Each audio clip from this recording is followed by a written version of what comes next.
போதைப் பொருள் கலாச்சாரத்தை தடுக்க தவறிய திமுக அரசை கண்டித்து அம்மா மக்கள் முன்னேற்ற கழகத்தினர் மயிலாடுதுறையில் கண்டன ஆர்ப்பாட்டம்.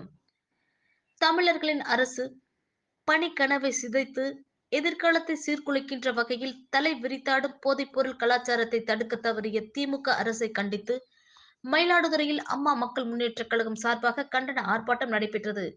மாவட்ட செயலாளர் பொன் பாரிவள்ளல் தலைமையில் நடைபெற்ற ஆர்ப்பாட்டத்தில் 200க்கும் மேற்பட்ட கட்சி நிர்வாகிகள், பெண்கள் உள்ளிட்ட தொண்டர்கள் கலந்து கொண்டு போதைப் பொருளுக்கு எதிராகவும் தடுக்க தவறிய திமுக அரசை கண்டித்து முழக்கமிட்டனர்.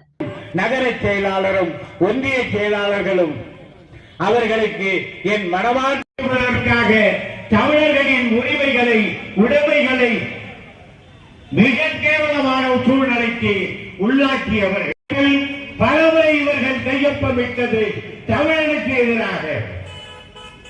கடலோடு கிடக்கின்ற பூம்புகார் பட்டினத்தின் மையப்பகுதியில் என்று பேசுகிறோம்.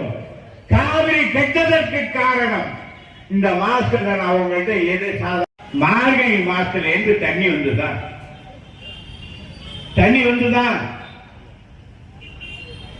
நம்ம வேற மாடு வெஞ்சிக்கிட்டு இருக்கு. இப்படிப்பட்ட ஒரு சூழ்நிலையை உருவாக்கியவர் கலைஞரின் குடும்பம் என்று குற்றம் சாட்டுகிறோம். இன்று மிகப்பெரிய சின்ன சின்ன பசங்க எல்லாம் சாப்பிட ஆரம்பிச்சிட்டோம். சின்ன பசங்க, அதாவது ஒரு தாய் தேப்ப இந்த புள்ள வளர்ந்து நம்மளை பாதுகாப்பான் அப்படின்னு அவங்க கூலி வேலைக்கு போறாங்க, கொத்தனார் வேலைக்கு போறாங்க, சித்தாள் வேலைக்கு போறாங்க.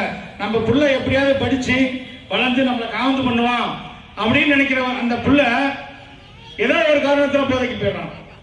அதான் போதுன்னா மாரி கல்லு சாராங்கிற மாதிரிலாம் கிடையாது. இப்பெல்லாம் கஞ்சாங்கிறாங்க அப்படிங்கிறாங்க. தம்பி பாலாஜி சொன்ன போல, அதாவது ஒரு தடவை அதுக்கு போயிட்டான்னா திரும்பி அதுலேருந்து அவன் திரும்பி வர்றது ரொம்ப சிரமமா இருக்கு. அந்த போதைகளை போய் அடிமையானவன் திரும்பி வர்றதுக்கு வாய்ப்பே இல்லாம இருக்கு. அது என்ன சொல்றாங்க, இந்த போதை வைக்கிறீங்களா நான் கேள்விப்படுறேன், காலேஜ் ஸ்கூலு இந்த மாதிரி இடத்துல பார்த்து தான் விற்க ஆரம்பிக்கிறாங்க.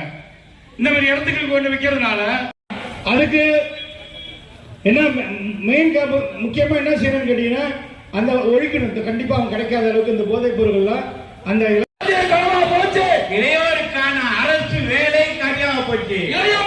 அரசு வேலை கடினமா போச்சு. முறைகேடு பாரு டிஎன்பிசி தொடங்கி அனைத்திலும் முறைகேடு பாரு. நியமித்திடு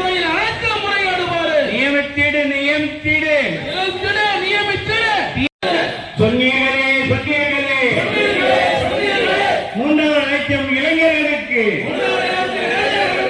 அரசு வேலை என்று சொன்னீர்கள்.